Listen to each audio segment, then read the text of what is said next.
Bonjour à tous, Arnaud Bia, entraîneur au Crollion Basket, en senior et avec la chance d'avoir travaillé avec des meneurs, beaucoup, de différents âges et différents niveaux. Donc aujourd'hui, la commande technique, c'est quel type d'information un meneur doit prendre avant d'être dans l'agressivité offensive, dans d'aller vers le cercle.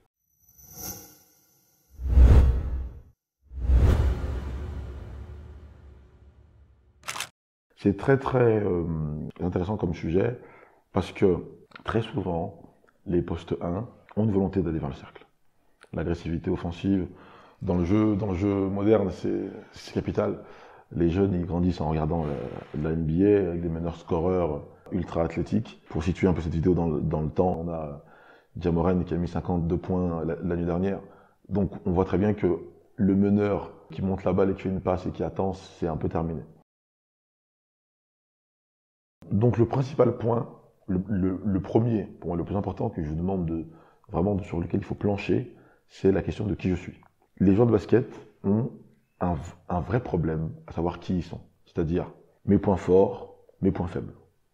Que si je suis un meneur qui veut aller vers le panier, il faut que je sache qui je suis. Techniquement, qu'est-ce que ça veut dire? Est-ce que mon dribble est efficace? Est-ce que j'ai les deux mains? Si j'ai qu'une main, est-ce que je peux quand même tricher un peu sur l'autre main ou pas du tout?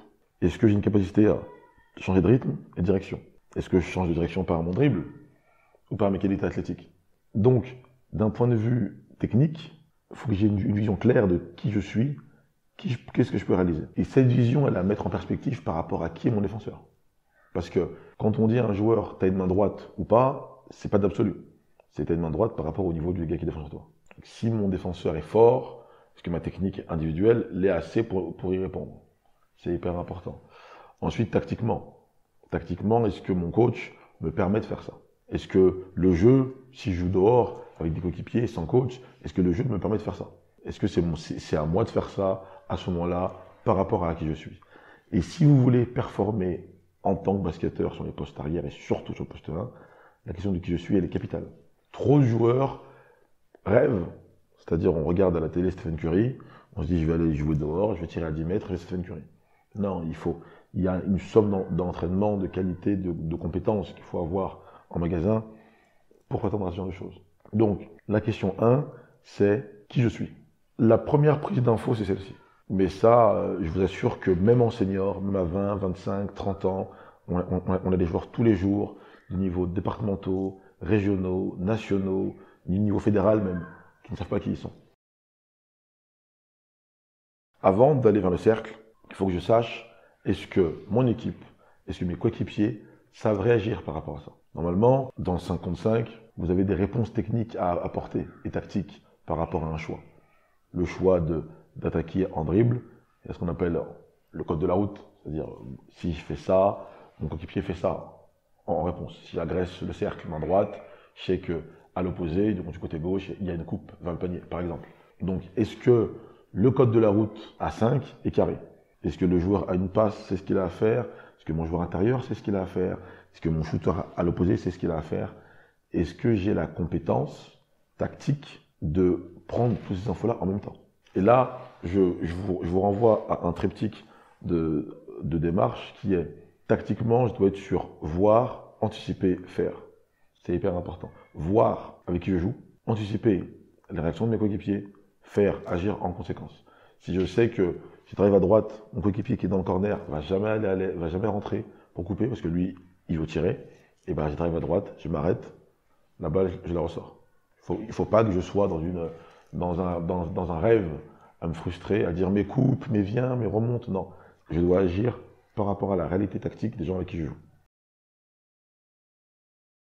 Ensuite, la première information qu'il faut que je maîtrise quand j'agis comme ça, c'est quand je bats un joueur, si je joue à un niveau où la défense est structurée, il y aura une aide, voire l'aide de l'aide. Voire l'aide de l'aide de l'aide. On va déjà parler de l'aide dans cette vidéo. Je vais battre mon joueur. Et ensuite, il y aura un joueur qui va s'opposer. Si je pars en dribble, c'est que je vais battre mon joueur. Sinon, je ne le ferai pas.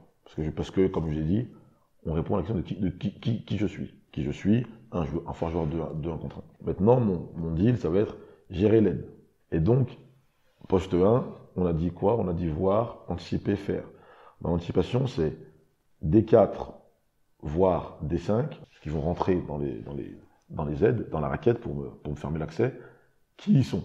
Est-ce que c'est des joueurs massifs, trapus, au sol, qui vont m'imposer un défi physique par terre? Est-ce que c'est des joueurs plutôt longilignes, verticaux, qui vont chercher à me laisser rentrer et chercher à me contrer quand je vais lâcher la balle? Est-ce que c'est des joueurs qui vont venir très tôt en aide, prendre un sur-risque et laisser des passes derrière pour les backdoors? Ou c'est l'inverse, j'ai une équipe où c'est plutôt un peu chacun sa tête, et quand j'ai battu mon joueur, j'ai plus trop de boulot à faire à part un tir en course bien maîtrisé. Donc il faut, au départ, savoir qui je suis, ensuite savoir avec qui je joue, et enfin savoir contre qui je joue. Et si j'ai ces 3 temps-là, je pourrais sans problème avoir les infos impératives à maîtriser pour pouvoir battre mon joueur et scorer avec régularité.